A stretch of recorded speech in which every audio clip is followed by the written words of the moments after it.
Profesor Roberto Fernández López. Gracias, Ana. No sé si se me oye, sí. Bueno, yo voy a cambiar de tercio hablando de otra figura distinta que tiene también su relevancia en el mundo portuario, que son las tarifas. Aquí tenemos un problema jurídico serio desde mi modesto punto de vista. Sabemos lo que es una tasa. Podemos estar de acuerdo o no sobre si la tasa de actividad es verdaderamente una tasa o no lo es. Pero por lo menos tenemos un marco claro en la Ley General Tributaria de qué se entiende por una tasa. El problema es que no sabemos realmente qué es una tarifa. Tenemos una idea aproximada de lo que es una tarifa y seguramente todos los que estamos aquí tenemos muy claro que cuando nos referimos a la figura de las tarifas pues estamos pensando casi siempre en precios privados. Pero veremos que la cosa no es tan sencilla. Y los juristas yo creo que debemos preguntarnos con bastante frecuencia por la naturaleza jurídica de algunos ingresos, porque eso condiciona bastante el régimen de financiación tanto del ente perceptor como del sujeto obligado al pago. Si no hacemos ese ejercicio podemos correr el riesgo de que incurramos en una confusión manifiesta donde con el baile de conceptos se esté pagando por una figura cuya cuantificación es inexacta y, lo que es peor, cuya definición es todavía peor, más confusa. Voy a distribuir mi intervención en tres apartados para ser breve, voy a procurar ser breve. El primero de ellos, pues voy a hablar muy brevemente, porque de alguna manera Ana ya se refirió a este aspecto, al menos en materia de tarifas, al lodazal en el que estamos actualmente, que es fruto de unas tormentas que surgieron en el año 92. De aquellas tormentas, pues tenemos estos lodos. Desde mi muy modesto punto de vista, al nefasto papel desempeñado por el Tribunal Constitucional Español en esta materia, sobre todo a la hora de pronunciarse sobre las figuras creadas por la Ley de Puertos de Estado y de la Marina Mercante del año 92. Y luego ya entraré en lo que son los dos grandes campos en los que aparecen las tarifas portuarias en la regulación vigente, que son las tarifas que se devengan por servicios portuarios y, por otro lado, las tarifas que se pueden devengar por servicios comerciales prestados en los puertos. Bueno, voy con el primer bloque de cuestiones. Todos sabemos que la ley del año 92, fruto de la misma, surgió el denominado conflicto tarifario. Esa ley apuesta claramente por los precios privados como categorías susceptibles de introducir lo que en aquel entonces era la libertad tarifaria, siempre con el objetivo último de conseguir la autofinanciación de los puertos de interés general. Hubo muchas sentencias a partir de esa ley, en los primeros años, ya a finales de la década de los 90, sentencias del orden jurisdiccional contencioso administrativo, muchas del Tribunal Supremo, que o bien reconocían que las tarifas portuarias remuneraban servicios obligatorios, o bien constataban que las autoridades portuarias exigían ese tipo de prestaciones pecuniarias y lo hacían desde una posición de monopolio. Y, por lo tanto, llegaron a la conclusión de que, como además esas tarifas denominadas así por la Ley de Puertos del año 92 eran aprobadas por las autoridades portuarias sobre la base de órdenes del Ministerio del Fomento, que ni siquiera pasaba, ya no digo por el principio de legalidad, es que ni siquiera recibían el visto bueno de un posible decreto del Consejo de Ministros, pues entonces todas esas sentencias consideraron que esas órdenes ministeriales eran inválidas, contravenían el mandato del artículo 31.3 de la Constitución, a partir de lo cual también devenían ineficaces todas las liquidaciones que habían practicado las autoridades portuarias con base en las mismas. Esto, como saben todos ustedes aquí presentes, seguro, es lo que desencadenó eso que se ha dado en llamar el conflicto tarifario. Bien,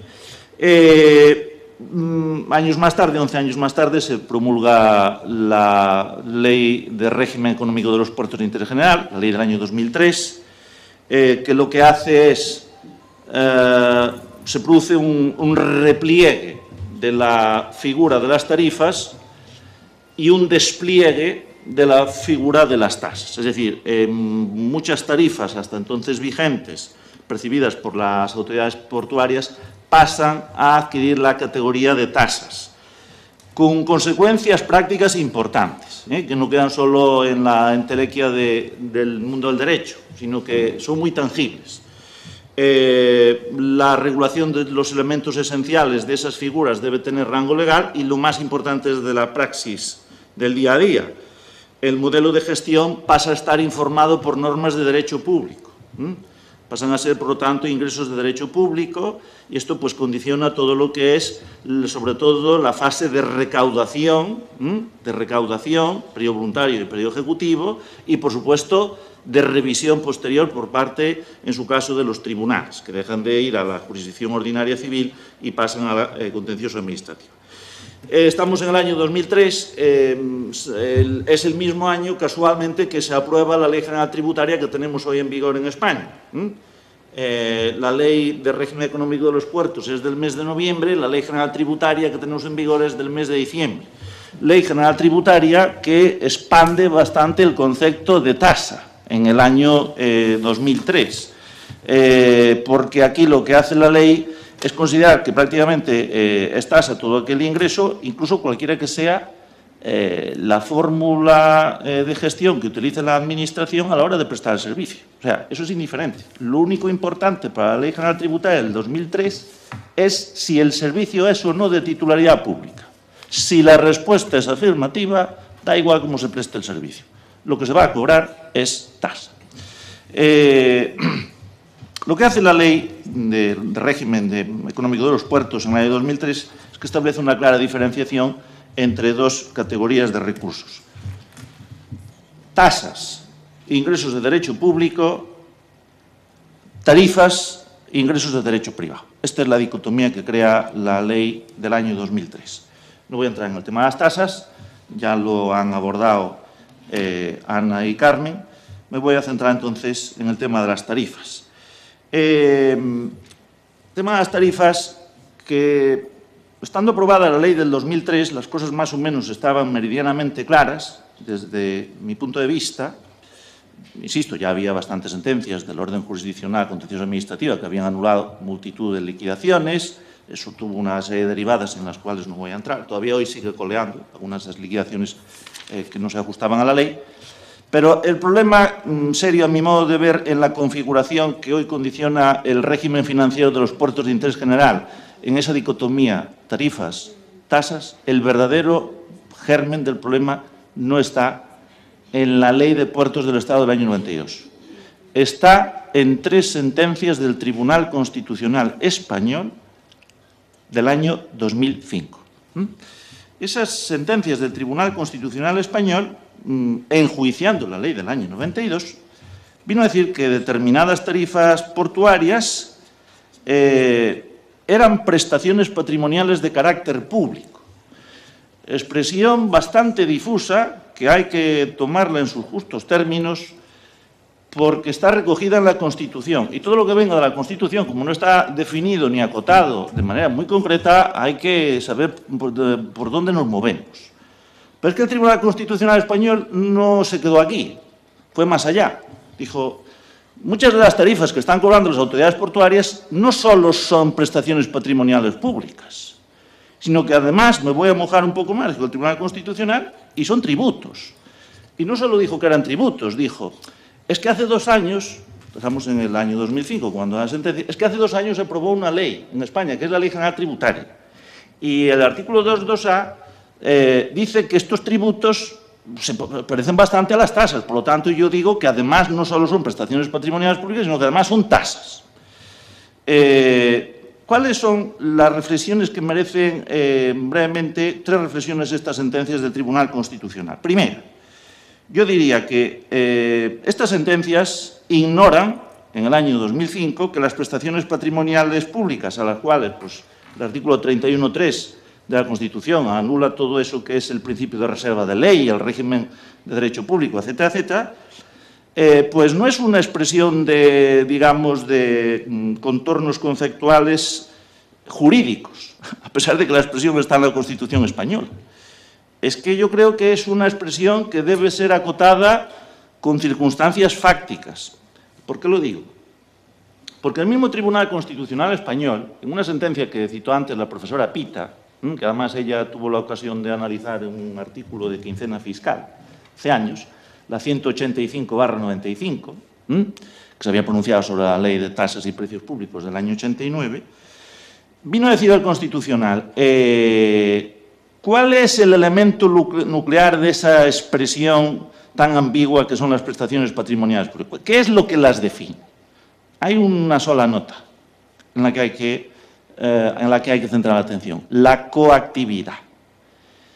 ¿Y la coactividad cómo se define? Pues la coactividad se define por circunstancias fácticas, no jurídicas. ¿Y cuáles son esas circunstancias? Básicamente 2. Que el servicio sea imprescindible o objetivamente indispensable para el usuario del mismo, o bien, y utilizo la disyuntiva, no la conjuntiva, que el sector público lo preste desde una posición de monopolio, de hecho o de derecho. El monopolio da igual, que sea de hecho o de derecho. Si concurre cualquiera de estas 2 circunstancias, está presente la coactividad. Si está presente la coactividad, lo que se esté cobrando es una prestación patrimonial pública. Y si es prestación patrimonial pública, nos apartaríamos, por regla general, del régimen de derecho privado, por lo tanto, de precios privados, por lo tanto, de tarifas. Esto es lo que vino a decir el Tribunal Constitucional en el año 95 y se aparta 10 años después bastante de esa tesis cuando viene a señalar que las tarifas pasan a ser prestaciones patrimoniales públicas y además son tributos. Y aquí viene mi segunda reflexión. Al asociar la naturaleza de las tarifas portuarias a la definición legal de tasa, comete un error el Tribunal Constitucional y es que expande de manera excesiva el concepto de tributo. Hasta el punto de que casi lo que viene a decir el Tribunal Constitucional es que el tributo es una prestación patrimonial de carácter público. Perdón, digo al revés. Las prestaciones patrimoniales de carácter público son tributos. Es lo que viene a decir el Tribunal Constitucional español en el año 2005. Toda prestación patrimonial de carácter público prácticamente viene a ser un tributo. Y esto no es así. No puede ser así porque el concepto de prestación patrimonial de carácter público es una expresión constitucional de perfiles fácticos. El concepto de tributo es un concepto legal. Hoy lo tenemos en el artículo 2, apartado primero de la Ley General Tributaria. Y este sí es de contornos jurídicos. Está muy bien aquilatado. La definición nos puede gustar más o gustar menos. Mucha doctrina la critica, la que tenemos hoy en el artículo 2.1 de la Ley General Tributaria, pero ahí está. Pero no es la misma definición ni es la misma figura. Es verdad que los 2 conceptos están generalmente muy emparentados, pero no siempre coinciden. Y aquí viene mi tercera reflexión a propósito de la doctrina del Tribunal Constitucional en el año 2005. El Tribunal Constitucional demuestra una palmaria incoherencia con algo que había dicho muy bien fundamentado en una sentencia suya del año 97. Fíjense lo que dijo el Tribunal Constitucional en una sentencia del año 97. Vino a decir un tema totalmente distinto, pero que nos puede servir de ejemplo. Vino a decir que el subsidio por incapacidad laboral transitoria, subsidio que tiene que pagar el empresario cuando está de baja su trabajador, y que lo tenía que pagar desde el 4º hasta el 15º día de baja, ese subsidio vino a decir que era una prestación patrimonial de carácter público. Porque, y leo textualmente, con independencia de la condición pública o privada de quien la percibe, es una prestación coactiva y presenta una inequívoca finalidad de interés público. Claro, por el ahorro que le suponía a las arcas públicas el hecho de que la prestación, en lugar de pagarla al Estado, la pagase el empresario. A su vez, y como no podía ser de otra manera, el Tribunal Constitucional en el año 97 dijo lo siguiente: como se trata de una prestación que es percibida por el trabajador que está de baja, el que cobra no es un ente público. Es una prestación patrimonial pública, pero como el que cobra no es un ente público, sino que es un particular, no es un tributo. Es decir, que en el año 97 el Tribunal Constitucional dijo: hay prestaciones patrimoniales públicas que pueden no ser tributos. En el año 2005 le da la vuelta al calcetín y crea esta rimbombante sinonimia entre prestación patrimonial público y tributo. Giro que no tiene ninguna justificación. De estas tormentas, los lodos que voy a comentar a continuación. Entro, en los 10 minutos, no necesitaré más, en los dos bloques de cuestiones, dedicaré 5 minutos a cada uno, que antes les avanzaba. El primero, la regulación vigente que tenemos del texto refundido a la Ley de Puertos del año 2011, dice, bueno, se pueden cobrar tarifas por servicios portuarios o por servicios comerciales. Vamos con los servicios portuarios. Hay una definición en el artículo 108 de esa ley. Dice que los servicios portuarios son actividades de prestación que son desarrolladas en el ámbito territorial de las autoridades portuarias, que son necesarias para que los puertos desarrollen sus actividades en condiciones de seguridad, de eficiencia, regularidad, continuidad, no discriminación, etc. Bien, pero vamos a lo concreto. ¿Qué ejemplos tenemos de servicios portuarios por los que se cobran tarifas a los usuarios de los mismos? Hay 4 grandes grupos de servicios portuarios. En primer lugar están los servicios técnico-náuticos, y aquí incluiríamos el practicaje, el remolque portuario, el amarre y el desamarre. Luego están el servicio al pasaje, todo el variopinto, la panoplia de servicios que se les presta al pasaje, embarque y desembarque de pasajeros, carga y descarga de equipajes, etc. En tercer lugar, un servicio muy importante, que luego pasaré de puntillas, pero sí que volveré sobre él: el servicio de recepción de desechos generados por los buques. Y, por último, el servicio de manipulación de mercancías: carga, descarga, estiva, desestiva, etcétera, etcétera. ¿Qué características presentan estos servicios? Según la ley, todos ellos deben prestarlos la iniciativa privada. Operadores privados deben prestar estos servicios en régimen de libre competencia. Y, además, la prestación está condicionada a que la autoridad portuaria otorgue la respectiva licencia con carácter reglado. Bien, en este cambio de modelo financiero a que me refería antes, que introdujo la Ley de Régimen Económico de los Puertos del año 2003, en el que, como decía, las tasas recobran protagonismo en detrimento de las tarifas, el legislador, en el año 2003, y luego retomo lo que está ocurriendo actualmente, debía tomar otra decisión. ¿Qué tipo de modelo portuario queremos desde el punto de vista jurídico?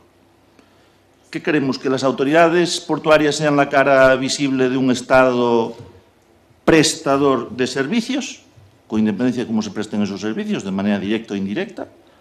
¿O bien queremos que las autoridades portuarias sean la cara visible de un Estado regulador de servicios? ¿Regulador de qué? De servicios que se aprovechan del dominio público portuario, no hay que olvidarlo. Bueno, pues la Ley de Régimen Económico ya del año 2003 quiso mantener esa estructura bicéfala en las autoridades portuarias. Quiso que fueran las dos cosas, es decir, que fuese Estado prestador y Estado regulador. En la vertiente reguladora, debo decir que la vertiente reguladora es la que da lugar a las tarifas. Ojo, porque es que van a ser las autoridades portuarias las que fijan la estructura tarifaria. A través de unos documentos muy curiosos, que también habría que analizar bien cuál es su naturaleza. Yo creo que en el fondo son reglamentos, y que nos dan, como lo que se cobra a través de esa regulación son tarifas, yo esto le llamaría precios regulados. ¿Qué documentos son esos? Los denominados pliegos de prescripciones particulares de los servicios portuarios. Esos que se dan a conocer antes de que sale a concurso la licencia para prestar el respectivo servicio. ¿Por qué digo esto?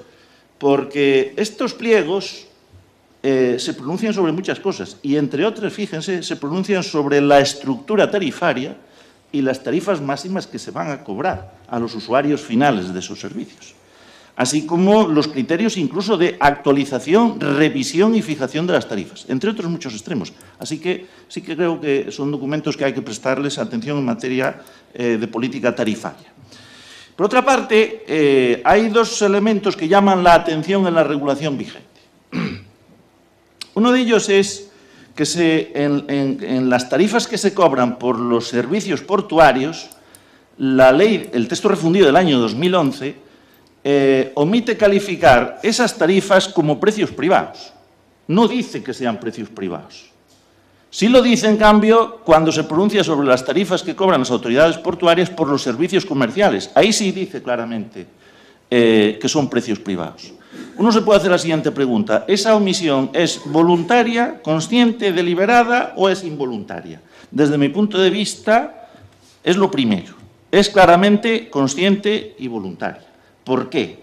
Porque el legislador se ha dado cuenta que hay determinadas tarifas por servicios portuarios que no se pueden calificar como precios privados, porque de facto, incluso me atrevería a decir de jure, son verdaderas prestaciones patrimoniales públicas que a veces incluso se cobran en régimen de monopolio. En régimen de monopolio. Si hay monopolio, hay coactividad. Y si hay coactividad, entonces tenemos que abandonar el concepto de tarifa. Tendríamos que ir pues, al de tasa, por ejemplo. Sería más correcto. Y ustedes dirán, ¿y de qué ejemplos podemos estar hablando? Bueno, yo les voy a citar, para no aburrirlos, dos ejemplos. Hay un servicio portuario cuya licencia debe estar limitada o reservada a un solo prestador, por mandato de ley, ope legis. ¿Qué servicio es ese? El de practicaje. En el de practicaje, el servicio debe estar reservado en exclusiva a un solo prestador. Aquí, claro, la razón puede ser que no solamente interviene la competencia de la autoridad portuaria, que a la que se pronuncia sobre la actividad portuaria, hay otra competencia de otro organismo del Estado en materia de navegación marítima, que es justamente la Capitanía Marítima. Pero bueno, el caso es que aquí hay un solo prestador. Y a pesar de eso, la ley dice que se sigue cobrando una tarifa. Y por lo tanto, un precio privado, libre, como si hubiese verdadera competencia a la hora de ofrecer este servicio. Hay otro ejemplo más. El servicio de recepción de desechos generados por los buques.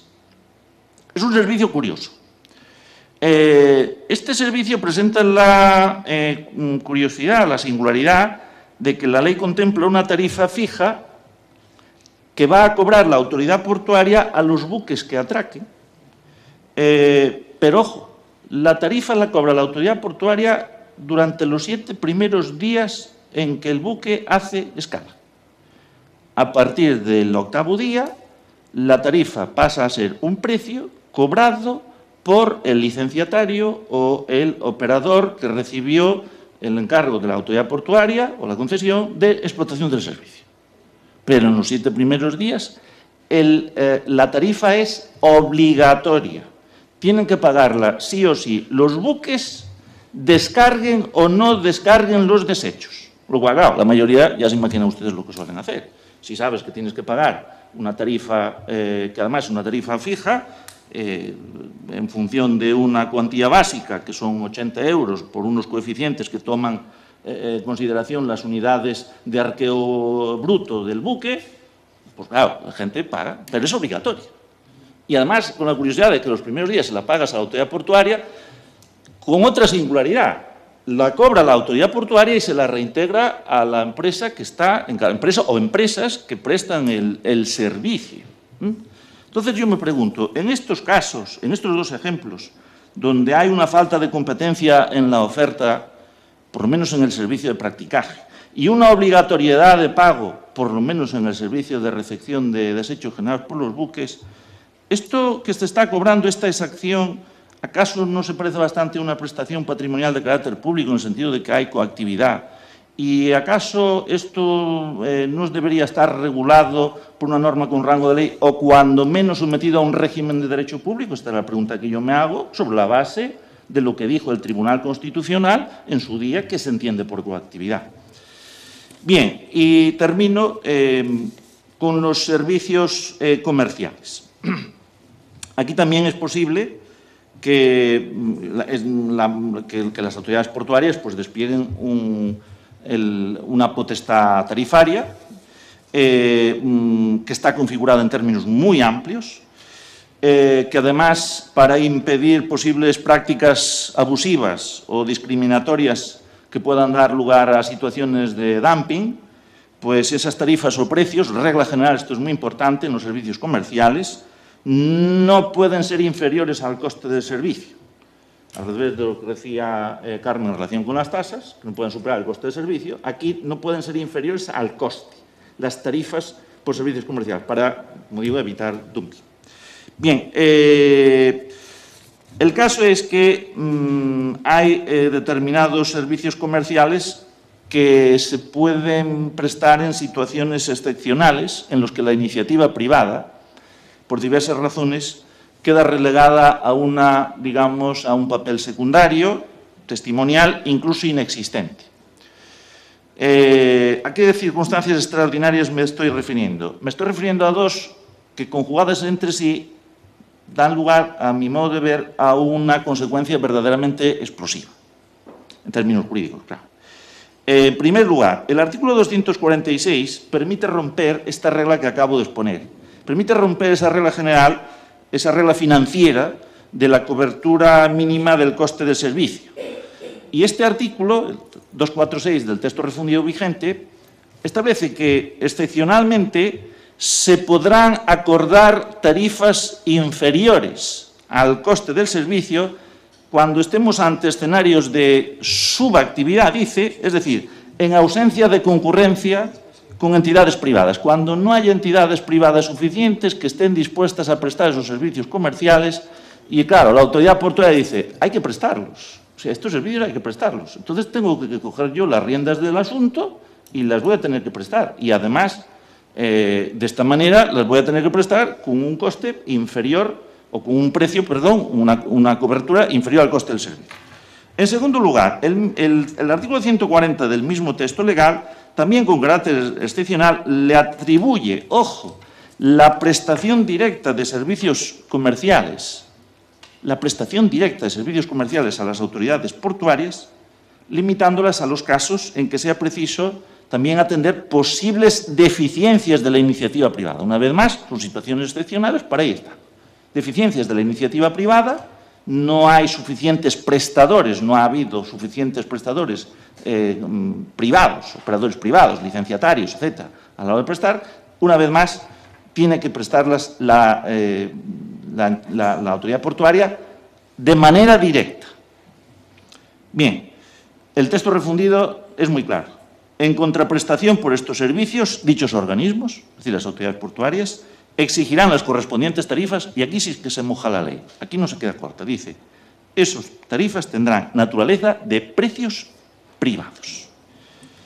Bien, conjuguemos ahora el sentido de las dos normas que les acabo de citar.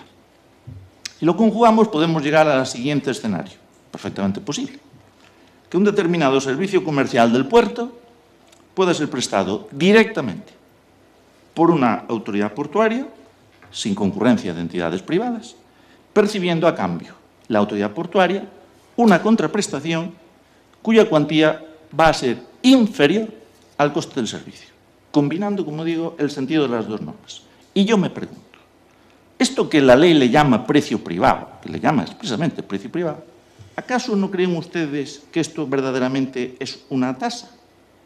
Es que encaja perfectamente en el concepto de tasa del artículo 2.2a. Si eso es así, todo lo que se está exigiendo como precio privado está adulterado por la praxis de lo que puede ocurrir en estas circunstancias excepcionales, curiosamente previstas por la ley, pero a los que la ley no le asocia la consecuencia jurídica que debería venir a continuación. Conclusión, y ya termino. Los servicios portuarios y los comerciales ofrecidos por los puertos de interés general, a mi modo de ver, solo pueden dar lugar a tarifas o precios privados que no participen, por lo tanto, de la naturaleza de prestaciones patrimoniales públicas, régimen de derecho público, cuando concurran cumulativamente 3 circunstancias. Y tienen que concurrir estas 3. Si concurren esas 3, insisto, entonces sí que estaríamos de verdad ante precios privados. Y entonces toda la estructura tarifaria y toda la articulación que ha hecho el Consejo de Administración de la Autoridad Portuaria es correcto. Si no, serían prestaciones patrimoniales públicas. ¿Cuándo serían precios privados? Cuando los servicios tengan carácter voluntario para los potenciales usuarios. Es decir, su solicitud, su recepción, no puede ser preceptiva ni puede ser obligatoria, al menos en la zona o área geográfica de influencia de la respectiva autoridad portuaria. Porque aquí, claro, aquí está el tema territorial, donde acaba la competencia. Al menos ahí, ese servicio debe ser voluntario. Segundo, en la oferta de tales servicios, segunda circunstancia, es necesario que se aprecie una ausencia de monopolio.